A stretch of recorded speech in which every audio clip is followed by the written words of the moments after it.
কোনো কারণে কারো কবর ভেঙে যাওয়া কি খারাপ লক্ষণ? কবর ভেঙে গেলে কি মৃত ব্যক্তির ব্যাপারে কুধারণা করা যাবে, কিংবা কুধারণা করলে কোনো গুনাহ হবে কিনা?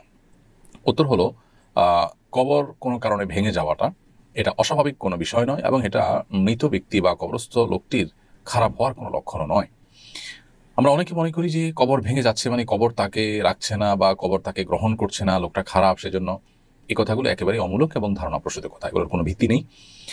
কবর ভেঙে যাওয়াটা মাটির কোনো কারণে হতে পারে, অন্য কোনো কারণে হতে পারে। অতএব কবর ভেঙে যাওয়া, কবরে পানি ওঠা, এরকম কোনো বিষয় আসলে মৃত ব্যক্তি বা কবরস্থ ব্যক্তির ভালো বা মন্দের কোনো বিষয়কে ইঙ্গিত করে না।